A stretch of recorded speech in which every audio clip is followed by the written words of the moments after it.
ఓం నమో వెంకటేశాయ. జ్యోతిషరత్నాకరం ఛానల్కి స్వాగతం. ఈ వీడియోలో గోచారంలో శని వక్రగతిలో ఉన్నప్పుడు ఎటువంటి ఫలితాలు ఇస్తాడు అనేది తెలియజేస్తాను. ఈ సంవత్సరం జూలై 27 నుంచి డిసెంబర్ 11వ తారీఖు వరకు శని యొక్క వక్రగతి స్టార్ట్ అయింది. వక్రించినటువంటి శని గోచారంలో ఉన్నప్పుడు ప్రపంచంలోని దేశాల్లో కావచ్చు, అలాగే రాష్ట్రాల్లో రాజకీయ పరిస్థితులు ఎలా ఉంటాయి, ప్రపంచంలో ఎటువంటి సంఘటనలు జరుగుతాయి, అలాగే వ్యక్తిగత జీవితాల్లో కూడా ఎలాంటి సంఘటనలు జరుగుతాయి అనేది నేను చెప్పే ప్రయత్నం చేస్తాను. అయితే ఈ సంవత్సరం చాలా విలక్షణమైనటువంటి గోచారాలు చోటు చేసుకుంటున్నాయి. ఒకటి, శని వక్రం జరుగుతోంది. అలాగే గురువు అతిచారంతో రాశి మార్పు చెందుతున్నాడు. కర్కాటకానికి వచ్చాడు, ఆ తర్వాత సింహానికి వెళ్తున్నాడు. అదేవిధంగా కుజుడు వృషభ రాశి నుంచి ఆగస్టు 2వ తారీఖున మిథున రాశిలోకి వస్తాడు. ఆ తర్వాత మళ్ళీ సెప్టెంబర్ 18న కర్కాటకంలోకి వస్తాడు. ఇవన్నీ కూడా చాలా ప్రాధాన్యతని సంతరించుకున్నాయి. దేశ రాష్ట్ర రాజకీయ విషయాలు కావచ్చు, ఇలాంటి విషయాల ఫలితాలని చెప్పే సందర్భంలో ఈ కోణంలో చూసినప్పుడు శని యొక్క వక్రము ఎలాంటి ఫలితాలు ఇస్తుంది, అలాగే సూర్యగ్రహణము చంద్రగ్రహణము రెండు కూడా చోటు చేసుకుంటున్నాయి ఈ సంవత్సరం ఆగస్టు నెలలో. 12వ తారీఖున సూర్యగ్రహణము, 28వ తారీఖున చంద్రగ్రహణము. ఇవి మన దేశంలో కనిపించకపోయినప్పటికీ కూడా ఆ గ్రహణం యొక్క ప్రభావం అనేది తప్పకుండా ప్రపంచ దేశాల మీద ఉంటుంది, మన దేశం మీద కూడా ఉంటుంది. వ్యక్తిగతంగా కూడా ఉన్నప్పటికీ కూడా మరి దాని గురించి మనం భయపడవలసిన స్థాయిలో ఉండదు. కానీ ప్రపంచంలో ఈ గ్రహణాల యొక్క ప్రభావం ఎక్కువగా ఉంటుంది వ్యక్తిగత జాతకాల మీద కంటే కూడా. అలాగే గురువు యొక్క అధిచారం, ఇందాక చెప్పినట్టుగా కుజుడు యొక్క రాశి మార్పు, ఇవన్నీ మనము పరిగణలోకి తీసుకుని ఎలా ఉంటుంది ఈ 6 నెలల సమయము లేదా 5 నెలల సమయం, జూలై చివరి నుంచి డిసెంబర్ 11 వరకు శని వక్రించిన సమయంలో అనేది మనం ఈ కోణాల్లో పరిశీలన చేద్దాము. మొట్టమొదటిగా శని ప్రస్తుతము మీనరాశిలో రేవతి నక్షత్రంలో వక్రించి సంచారం చేస్తున్నాడు. అది బుధుడి నక్షత్రం. అలాగే గ్రహణము ఏదైతే ఏర్పడుతుందో 12వ తారీఖున సూర్యగ్రహణము, అది కర్కాటక రాశిలో ఆశ్లేష నక్షత్రంలో ఏర్పడుతుంది. అది బుధుడి నక్షత్రమే. అదేవిధంగా ఆగస్టు 8వ తారీఖున బుధుడు పుష్యమి నక్షత్రంలోకి వస్తాడు గోచారంలో. అది శని నక్షత్రం. అంటే ఇక్కడ శని బుధుడి నక్షత్రంలో ఉన్నాడు, బుధుడు శని నక్షత్రంలో ఉన్నాడు. ఒక వారం వరకు ఉంటాడు. ఈసారి చాలా త్వరగా వెళ్ళిపోతున్నారు బుధుడు కర్కాటకంలోంచి ట్రాన్సిట్ చేసి సింహంలోకి. అలాగే 8 నుంచి 16 వరకు ఒక 8 రోజుల పాటు బుధుడు పుష్యమి నక్షత్రంలో ఉంటాడు. అక్కడ నక్షత్ర పరివర్తన జరిగింది శనికి బుధుడికి. సూర్యగ్రహణము బుధుడి నక్షత్రంలో ఏర్పడుతుంది. అలాగే 28వ తారీఖున చంద్రగ్రహణము కుంభరాశిలో శతభిష నక్షత్రంలో ఏర్పడుతుంది. అది రాహు యొక్క నక్షత్రము. ఇక కుజుడు విషయానికి వచ్చినట్టయితే కుజుడు వృషభం నుంచి మిథునంలోకి సంచారం చేస్తున్నాడు ఆగస్టు 2వ తారీఖున. సెప్టెంబర్ 18 వరకు ఉంటాడు. అలాగే తర్వాత మళ్ళీ నవంబర్ 12 వరకు కర్కాటకంలో సంచారం చేస్తాడు. సెప్టెంబర్ 2 నుంచి 24 వరకు పుష్యమి నక్షత్రంలో సంచారం చేస్తాడు. అది శని నక్షత్రం. ఇవన్నీ ఎందుకు చెప్తున్నాను అంటే గోచారంలో వీటి ప్రభావం ఉంటుంది. శని కుజ బుధ శని కాంబినేషన్స్ ఉన్నప్పుడు గోచారంలో తప్పకుండా వాటి యొక్క ఫలితాలు మనం అనలైజ్ చేయాలి. అలాగే గురువు అక్టోబర్ 31 వరకు కర్కాటకంలో సంచారం చేస్తూ తర్వాత మళ్ళీ సింహరాశిలోకి వెళ్తాడు అతిచారంతో గురువు ఉన్నాడు అంటే చాలా బలమైనటువంటి రిజల్ట్స్ ఇస్తాడు, చాలా బలమైన మార్పులు తీసుకొస్తాడు. వ్యక్తిగత జీవితాల్లో కావచ్చు, దేశాల్లో కావచ్చు, దేశంలో ఉన్నటువంటి రాజకీయాల్లో కావచ్చు. ఇది గురువు యొక్క అతిచారం యొక్క ప్రత్యేకత. వ్యక్తిగత జాతకాల మీద ప్రభావం కంటే కూడా దేశ రాజకీయాల మీద, దేశ నాయకుల మీద, ప్రపంచ దేశాల మధ్య ఈ ప్రభావం ఎక్కువగా ఉంటుంది శని వక్రించినప్పుడు, గురువు అతిచారంతో ఉన్నప్పుడు, ఇటువంటి సందర్భంలో. అందులోనూ గురువు అతిచారంతో కర్కాటక రాశిలో పుష్యమి నక్షత్రంలో సంచారం చేస్తున్నప్పుడు, అది శని నక్షత్రం, అప్పుడు కూడా గురువు యొక్క అతిచార ఫలితాలు మనం స్టడీ చేయాలి. ఇక శని ఉన్నది గురువిల్లు అయినటువంటి మీనరాశిలో. ఇన్ని కోణాల్లో మనం ఒకసారి మన దగ్గర డేటా కనుక పెట్టుకున్నట్టయితే ఎలాంటి ఫలితాలు ఉంటాయి, ముందు ప్రపంచ దేశాల్లో మన దేశంలో రాజకీయ పరిస్థితులు ఎలా ఉంటాయని చూసినట్టయితే ప్రపంచంలో యుద్ధ భయం అనేది ఎక్కువ అవుతుంది. ఎందుకంటే మీనం అనేది కాలపురుష చక్రంలో 12వ స్థానము, అందులో బుధుడి నక్షత్రంలో శని సంచారం చేస్తున్నాడు. ఈ యుద్ధ భయం అనేది ఉంటుంది. యుద్ధ భయం కాదు, యుద్ధాలు జరుగుతూ ఉంటాయి. దానివల్ల ఎంతో ధన నష్టము, ప్రజా జీవితానికి ఇబ్బందులు కలిగినప్పటికీ కూడా ఈ యుద్ధాలు అయితే ఇంకా కొనసాగుతాయి. అలాగే మన పొరుగు దేశంతో మనకి కొంత దాడి అనేది జరిగే ప్రమాదం ఉంది. దాడి జరిగినప్పటికీ కూడా వారిని మనం నియంత్రించగలుగుతాము. డిసెంబర్ వరకు ఉన్న పరిస్థితులు అలాంటి వాటిని ఎక్కువగా మనకి సూచిస్తుంది కాబట్టి కాస్త ఏమరపాటుగా ఉండవలసిన సందర్భం ఇది. అయినా కానీ మనదే పైచేయి అవుతుంది. అగ్ని ప్రమాదాలు, భూకంపాలు, విమాన ప్రమాదాలు ఇవి ఎక్కువ అవుతాయి. అలాగే వాహన ప్రమాదాలు ఈ 6 నెలల పాటు ఎక్కువగా ఉండేటువంటి అవకాశం ఉంది. ఇక మన దేశం విషయానికి వస్తే మన దేశంది వృషభ లగ్నము, కర్కాటక రాశి. సంచారాలను కనుక చూసినట్టయితే వృషభం నుంచి 2వ ఇంట్లోకి శని వస్తున్నాడు, కుజుడు వస్తున్నాడు. అది మారక స్థానము. మన భారతదేశం యొక్క చార్ట్ని చూసినట్టయితే మిథునంలోనే రాహు ఉన్నాడు జన్మజాతకంలో. అందులోకి కుజుడు రావడం అనేది మంచిది కాదు. అందులోనూ మన దేశం యొక్క చార్ట్ని చూసినట్టయితే ప్రస్తుతం కుజమహాదశలో రాహు అంతర్దశ జరుగుతోంది. ఇది ఎప్పుడూ కూడా కొంత విధ్వంసకరమైనటువంటి పరిస్థితులు, ఆందోళనలు, అస్థిరత ఇవన్నీ చూపించేటువంటి దశ అంతర్దశ కాంబినేషన్. వైలెన్స్, ప్రజా ఆందోళనలు, రోడ్డు మీదకి జనాలు రావడము ఇటువంటి సంఘటనలు ఎక్కువగా జరుగుతాయి. అంటే ప్రభుత్వం మీద వ్యతిరేకత, విరోధము ఇవన్నీ సూచించే దశ అంతర్దశ. అలాగే కర్కాటక రాశిని చూసినట్టయితే గోచారంలో కుజుడు 12వ ఇంట్లో ఉంటాడు మిథునంలో ఉన్నప్పుడు. ఇవన్నీ కూడా దేశంలో అస్థిరతని చూపించేటువంటి ప్లేస్మెంట్. అలాగే తర్వాత కర్కాటక రాశి వచ్చినప్పుడు కూడా జన్మరాశిలోకి కుజుడు వస్తారు కాబట్టి మరింతగా ఎక్కువ అవుతుంది ఈ ప్రజా ఆందోళన. నేను ఇంతకుముందు కూడా చెప్పినట్టుగా ప్రస్తుతం ఉన్నటువంటి ప్రభుత్వానికి, ప్రధానమంత్రికి ఇది చాలా గడ్డు సమయము. చాలా చాలా సవాళ్ళు ఎదుర్కొని, ఆయన ఊహించినటువంటి సవాళ్ళు ఎదుర్కొని ముందుకు వెళ్లాల్సి ఉంటుంది. ఆయన పదవికే గండం ఏర్పడేటువంటి పరిస్థితులు నెలకొంటాయి. ఆయన యొక్క ప్రభావం కూడా తగ్గుతున్నటువంటి పీరియడ్గా చూడాలి. మన భారతదేశం చార్ట్ చూసినా అటువంటిదే మనకి తెలుస్తూ ఉంటుంది. ఇక గురువు కూడా కర్కాటకం, సింహంలో సంచారం చేస్తున్నారు కాబట్టి జన్మలగ్నం నుంచి 3వ ఇల్లు, 4వ ఇంట్లో, అలాగే జన్మ రాశి నుంచి 1వ ఇల్లు, 2వ ఇంట్లో సంచారం. ఇవన్నీ కూడా కొంతవరకు ఒక యుద్ధ సంచారము, యుద్ధ వాతావరణము, పొరుగు దేశాల నుంచి కొంతవరకు ప్రమాదము, ఇలాంటి పరిస్థితుల్ని సూచిస్తున్నాయి. ఇక మన రాష్ట్రం విషయానికి వస్తే కర్కాటక లగ్నము, కన్యారాశి. బుధ మహాదశలో చంద్ర అంతర్దశ నడుస్తుంది. తర్వాత మళ్ళీ వచ్చే సంవత్సరం మార్చి నుంచి అంతర్దశ మారుతుంది. కాబట్టి బుధలో చంద్ర, బుధలో కుజ, తర్వాత బుధలో రాహు ఎప్పుడైతే నెక్స్ట్ ఇయర్ వస్తుందో అది మరింతగా ప్రభుత్వానికి కొంత సవాళ్లను సూచించేటువంటి పీరియడ్. అది ప్రభుత్వం కోల్పోతుంది అని చెప్పలేము, కానీ అంతర్గతంగానే కొంతవరకు విభేదాలు, వాటిని చక్కబెట్టాల్సి రావడము ఇవన్నీ కూడా ఏర్పడతాయి.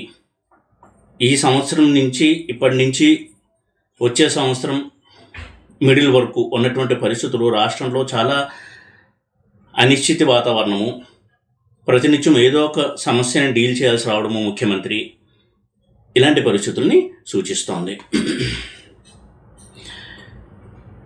ఈ విధంగా అన్ని రకాలుగా కూడా కొంతవరకు రాజకీయ నాయకులకి, దేశ ప్రధానమంత్రికి, రాష్ట్రంలో ముఖ్యమంత్రికి సవాళ్లతో కూడుకున్నటువంటి సంవత్సరంగా చూడాలి. ఈ ఆగస్టు నుంచి వచ్చే సంవత్సరం ఆగస్టు వరకు ఉన్నటువంటి పీరియడ్. అలాగే ఆంధ్రప్రదేశ్ రాష్ట్ర ముఖ్యమంత్రి విషయానికి వచ్చినట్టయితే ఆయనకి కూడా కొంత హెల్త్ ఇష్యూస్ వస్తాయి. వాటిని ఆయన సరైన విధానంలో హ్యాండిల్ చేసి ముందుకు వెళ్తారు. కానీ ఆ హెల్త్ ఇష్యూస్ అనేవి ఆయన కొంత ఇబ్బంది పెడతాయి. ప్రజల నుంచి కొంత వ్యతిరేకతని, విమర్శల్ని ఎదుర్కొని వాటిని మళ్ళీ ధీటుగా ఇచ్చేటువంటి పరిస్థితుల్లోకి ఆయన వెళ్తారు. అటువంటి సమాధానం ఇచ్చేటువంటి ప్రయత్నం చేస్తారు. ఇది క్లుప్తంగా శని వక్రగతిలో సంచారం చేస్తున్నప్పుడు ఫలితాలని చూసినట్టయితే. ఎందుకంటే ఆంధ్రప్రదేశ్ రాష్ట్ర ముఖ్యమంత్రి గారి చార్ట్ తీసుకున్నట్టయితే మేషలగ్నము వృషభ రాశి కాబట్టి లగ్నం నుంచి 12వ ఇంట్లో శని వక్రించి ఉన్నాడు. అలాగే చంద్రుడి నుంచి 11వ ఇంట్లో వక్రించి ఉన్నాడు. 12వ ఇంట్లో వక్రించాడు అంటే అర్థము కొంత అనారోగ్య సమస్యలు, ఎక్కువగా విమర్శలు ఎదుర్కోవాల్సి రావడము, ఇలాంటి వాతావరణం ఉంటుంది. జన్మరాశి నుంచి 11లో వక్రించాడు అంటే అర్థము తన పదవిని కొనసాగిస్తూ ముందుకు వెళ్ళడానికి చాలా శ్రమని ఆయన పెట్టాల్సి ఉంటుంది. సో ఓవరాల్గా ఇటువంటి ఒక వాతావరణం ఉండబోతుంది రాష్ట్రంలో, ఆంధ్రప్రదేశ్ రాష్ట్రంలో, అలాగే దేశంలో రాజకీయ కోణంలో చూసినప్పుడు. ఇక క్లుప్తంగా 12 రాశులకి ఎలా ఉంటుంది శని యొక్క వక్ర సంచారం వలన ఫలితాలను చూసినట్టయితే మేషరాశి వారికి 12వ ఇంట వక్రించి ఉంటాడు కాబట్టి ఆరోగ్య విషయంలో జాగ్రత్తలు పాటించాలి. దైవ దర్శనము, కొంత దేవతారాధన చేయడం వలన ఆరోగ్యము అలాగే ఆర్థిక స్థితి కొంత కంట్రోల్లో ఉండే అవకాశం ఉంటుంది. ప్రయాణాలు ఎక్కువగా చేయాల్సి రావచ్చు. ఉద్యోగ రీత్యా, వ్యాపార రీత్యా దీనివల్ల కొంత ధన వ్యయము, శారీరక శ్రమ ఉంటుంది. కానీ దానివల్ల మంచి జరుగుతుంది. ఎప్పుడు కూడా వక్రించాడు శని అంటే అర్థము వక్రించకముందు ఏదన్నా పని ఒకటి పెండింగ్లో ఉంటే అది పూర్తవుతుంది. వక్రం అయిపోయి మళ్ళీ డైరెక్ట్ వచ్చే లోపల పెండింగ్ పనులన్నీ పూర్తవుతాయి. సో ఎవరన్నా ప్రమోషన్ల కోసమో, ట్రాన్స్ఫర్స్ కోసమో ప్రయత్నిస్తున్నట్టయితే అవి సఫలీకృతం అవ్వడానికి ఇది మంచి సమయము. వారి యొక్క జాతకంలో దశాభుక్తి కూడా సహకరించినట్టయితే. ఇక వృషభ రాశి విషయానికి, వృషభ రాశి వృషభ లగ్నం. ఇందాక మేషరాశి ఎలా చెప్పాను, మేషరాశి మేష లగ్నం రెండింటికి చూసుకోవాలి. వృషభ రాశి వృషభ లగ్నం విషయానికి వచ్చినట్టయితే 11వ ఇంట్లో శని వక్రించి ఉన్నాడు కాబట్టి ఆదాయ వనరులు పెరుగుతాయి. వ్యాపారస్తులకు కావచ్చు, ఉద్యోగస్తులకి కొంత ఆర్థిక స్థితి మెరుగుపడుతుంది. వ్యాపార లాభాలు అనేవి చవి చూస్తారు బిజినెస్లో ఉన్నవాళ్ళు. అలాగే సోషల్ స్టేటస్ అనేది పెరుగుతుంది. కొత్త మిత్రులు పరిచయం అవ్వడము, ఇలాంటి మంచి సంఘటనలు చోటు చేసుకుంటాయి ఈ వక్ర సమయంలో. అన్ని విధాలుగా చాలా అనుకూలమైనటువంటి కాలంగా చూడాలి. మిథున రాశి మిథున లగ్న విషయం చూసినట్టయితే 10వ ఇంట్లో శని వక్రించి ఉంటాడు కాబట్టి ఉద్యోగంలో వారు పెట్టినటువంటి శ్రమకి ప్రతిఫలం లభిస్తుంది. అధికారుల నుంచి ప్రశంసలు, పదోన్నతి ఇలాంటి వాటికి అవకాశం ఉంది ఈ వక్రగతి సమయంలో. అన్ని విధాలుగా కూడా చాలా మంచి సమయం అనే చూడాలి. ఎందుకంటే శనికి 10వ ఇంట్లో సంచారం కావచ్చు, జన్మజాతకంలో 10వ ఇంట్లో శని యొక్క స్థితి చాలా చాలా మంచిది. కెరియర్లో చాలా మంచి మార్పులు తీసుకొచ్చేటువంటి ట్రాన్సిట్గా చూడాలి. ఇక కర్కాటక రాశి కర్కాటక విషయానికి వచ్చినట్టయితే 9వ ఇంట్లో శని వక్ర సంచారంలో ఉంటాడు కాబట్టి తీర్థయాత్రలు, క్షేత్ర సందర్శనాలు ఎక్కువగా చేస్తూ ఉంటారు. అలా చేయడం వల్ల వారికి పెండింగ్లో ఉన్న పనులు పూర్తవ్వడము, దైవానుగ్రహం వల్ల అన్ని విధాలుగా పనులన్నీ చక్కబడి ఇంట్లో శుభకార్యాలు జరగడము, ఇటువంటి చాలా మంచి ఫలితాలు అనేవి ఉంటాయి. కాబట్టి ఈ సమయాన్ని సద్వినియోగం చేసుకుని ఉద్యోగస్తులు కావచ్చు, వ్యాపారస్తులు కావచ్చు, వారి యొక్క వృత్తిలో ఇంకా మంచి రిజల్ట్స్ని పొందడానికి, ఏదైనా అనుకున్న పనులు ఆగిపోయి పూర్తవ్వకుండా ఉన్న వాటిని ముందుకు తీసుకెళ్ళడానికి ఈ సమయాన్ని వారు దేవతారాధన, క్షేత్ర దర్శనం చేస్తూ స్వయం కృషి కనుక పెట్టుబడిగా పెట్టినట్టయితే తప్పకుండా మంచి ఫలితాలు ఉంటాయి. ఇక సింహరాశి విషయానికి వచ్చినట్టయితే 8వ ఇంట్లో వక్ర సంచారం చేస్తూ ఉంటాడు శని కాబట్టి ఖర్చులను నియంత్రించాలి. ఆరోగ్య విషయంలో జాగ్రత్తలు పాటించాలి. ఏ చిన్నపాటి అనారోగ్యం వచ్చినా డాక్టర్ని సంప్రదించడము, వారి యొక్క సూచనలు, సలహాలు పాటించడం తప్పనిసరి అవుతుంది. ప్రయాణాల్లో జాగ్రత్తలు తీసుకోవాలి. ముఖ్యంగా దూర ప్రయాణాలు చేసేటప్పుడు వాహనదారులు అన్ని జాగ్రత్తలు తీసుకోవడం చాలా చాలా మంచిది. అనవసరమైన వాటికి డబ్బు ఖర్చు పెట్టడం అనేది నియంత్రించుకోవడం చాలా చాలా మంచిది ఈ సమయంలో సింహరాశి సింహలగ్న జాతకులు. ఇంకా కన్యారాశి కన్యాలగ్న జాతకుల విషయానికి వచ్చినట్టయితే 7వ ఇంట్లో శని వక్రించుంటాడు కాబట్టి ఇది వ్యాపార విస్తరణకి, వ్యాపారంలో లాభాలకి, కొత్త వ్యక్తులు పరిచయం అయ్యి వారితో వ్యాపార భాగస్వామ్యంలో నూతన వ్యాపారాలు ప్రారంభించడానికి అనుకూలమైనటువంటి సమయము. కానీ ఎవరిని గుడ్డిగా నమ్మకుండా వారి యొక్క వ్యాపారానికి సంబంధించిన లావాదేవీలు వాళ్ళు స్వయంగా చూసుకోవడం అనేది చాలా మంచిది. అలా చేస్తున్నట్టయితే శని ఏమాత్రం ఇబ్బందిని కలిగించడం, లేకపోతే కొన్ని చిన్న చిన్న ఆర్థిక నష్టాన్ని చూసేటువంటి అవకాశాలు ఉన్నాయి. ఇక తులారాశి తులాలగ్న జాతకుల విషయానికి వచ్చినట్టయితే 6వ ఇంట్లో శని ఆరోగ్యాన్ని మెరుగుపరచడానికి చాలా మంచి సమయంగా చూడాల్సి ఉంటుంది ఈ వక్రగతి సమయంలో. అంతవరకు ఏదైనా ఒక దీర్ఘకాలిక వ్యాధితో బాధపడుతూ ఉన్న వారికి సరైనటువంటి ఒక ఔషధం దొరకడము, ఒక మంచి డాక్టర్ పరిచయం అవ్వడము, దానివల్ల అది క్యూర్ అయ్యి హీలింగ్ అవుతూ మళ్ళీ స్వస్థత చేకూరడానికి ఈ పీరియడ్ చాలా మంచిది. పోటీ పరీక్షలు ఉన్నటువంటి విద్యార్థులు కష్టపడి చదివినట్లయితే మంచి ర్యాంకులు సాధించగలరు.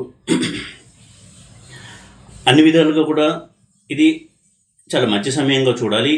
ఎంత స్వయం కృషి అలాగే నిజాయితీ పెట్టుబడిగా పెట్టి పని చేస్తారు ఉద్యోగస్తులు కావచ్చు, వ్యాపారస్తులు కావచ్చు, దానికి తగిన ఫలితం ఇస్తాడు శని ఈ సమయంలో.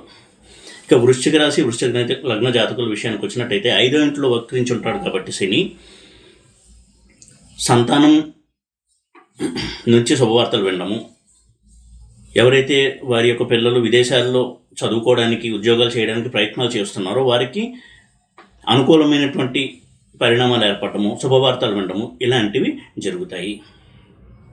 అలాగే రాజకీయాల్లో ఉన్నటువంటి వ్యక్తులకి వారు ఏదైనా ఒక పదవి ఆశిస్తున్నట్టయితే అది సఫలీకృతమయ్యేటువంటి ఛాన్సెస్ ఎక్కువ ఉన్నాయి. ఇక ధనులగ్న జాతకుల విషయానికి వచ్చినట్టయితే 4వ ఇంటి శని వక్రించి ఉంటాడు కాబట్టి తన కుటుంబ సభ్యులతో, తను పనిచేసేటువంటి వృత్తిలోని తన తోటి వారితో, తోటి వ్యాపారస్తులతో మంచి సంబంధాలను కలిగి గుడ్ రిలేషన్స్ అంటాం వాటిని మెయింటైన్ చేస్తూ ఉండడం చాలా మంచిది. లేకపోతే చిన్న మాట వల్ల అపార్థాలు ఎక్కువయ్యి దానివల్ల మనశ్శాంతిని కోల్పోవడము ఇలాంటి పరిణామాలు ఉంటాయి. కాబట్టి కొంత జాగ్రత్తలు పాటించడము, నియంత్రణను పాటించడం మంచిది. రియల్ ఎస్టేట్ రంగము, కన్స్ట్రక్షను, డెవలపర్సు ఇలాంటి వాళ్ళకి అనుకూలమైన సమయంగా చూడాలి శని యొక్క ఈ వక్రగతి సమయం. ఇక మకర రాశి మకర లగ్న జాతకుల విషయానికి వచ్చినట్టయితే 3వ ఇంట్లో శని వక్రించి ఉంటాడు కాబట్టి చేస్తున్నటువంటి వృత్తి వ్యాపారాల్లో ప్రోత్సాహకరమైనటువంటి వాతావరణం ఉంటుంది. అధికారుల నుంచి ప్రశంసలు, ప్రమోషన్ కోసం ఎదురు చూస్తున్న వాళ్ళకి ప్రమోషన్స్ రావడము, ఆదాయం పెరగడము చాలా ప్రోత్సాహకరంగా ఉంటుంది ఈ సమయము, వక్రగతి సమయం. ఇక కుంభరాశి కుంభలగ్న జాతకుల విషయానికి కనుక వచ్చినట్టయితే 2వ శని వక్రించి ఉంటాడు కాబట్టి కుటుంబ కలహాలు వచ్చేటువంటి అవకాశాలు ఎక్కువ ఉన్నాయి. చిన్న మాట వల్ల కూడా కుటుంబ సభ్యుల మధ్య భేదాభిప్రాయాలు ఇలాంటివి వచ్చే అవకాశాలు ఉన్నాయి. కాబట్టి ఆచితూచి మాట్లాడటము, వీలైనంత వరకు కుటుంబ సభ్యులతో సంయమనంతో వ్యవహరించడము, అలాగే ఖర్చులను నియంత్రించుకోవడం చాలా చాలా ముఖ్యము. 2వ శని సాధారణంగా ఫ్యామిలీ, ఫైనాన్స్ రెండింటినీ చాలా టెస్ట్ చేస్తాడు తన యొక్క సంచారంలో. ఇది పరీక్షా సమయంగా తీసుకుని ఆ విషయాల్లో నియంత్రణను పాటించడం చాలా మంచిది. ఇక మీనరాశి మీనలగ్న జాతకుల విషయానికి వచ్చినట్టయితే జన్మరాశిలో జన్మలగ్నంలో వక్ర సంచారంలో ఉంటాడు కాబట్టి శని కొంతవరకు అనారోగ్య సమస్యలు, చిన్నదాన్ని కూడా ఎక్కువగా ఊహించుకుని భయపడ్డము, అలాగే లేనిది కూడా ఉందని భయపడ్డము ఆరోగ్యం విషయంలో ఇలాంటి ఒక ధోరణి ఉండే అవకాశం ఉంది. కాబట్టి నిత్యం దేవతారాధన చేస్తూ శనికి ప్రీతికరమైనటువంటి పరిహారాలు చేసుకుంటూ ఉన్నట్టయితే పాజిటివ్ థింకింగ్ అనేది ఇంప్రూవ్ అవుతుంది, మనోధైర్యం పెరుగుతుంది. యాక్చువల్గా ఎటువంటి నష్టము ఉండదు వ్యక్తిగత జీవితంలో కావచ్చు, ఆర్థిక విషయాల్లో కావచ్చు, కుటుంబ జీవితంలో కావచ్చు. కానీ చిన్న విషయాన్ని కూడా ఎక్కువగా ఊహించుకుని భయపడే ధోరణి ఉంటుంది. కాబట్టి కొంత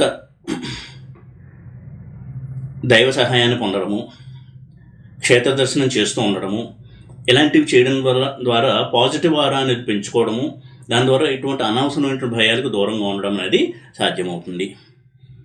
ఈ విధంగా శని యొక్క వక్ర సంచారం అనేది దేశ రాష్ట్ర రాజకీయాల్లో కొంతవరకు ఇబ్బందికర పరిస్థితుల్ని సూచిస్తోంది.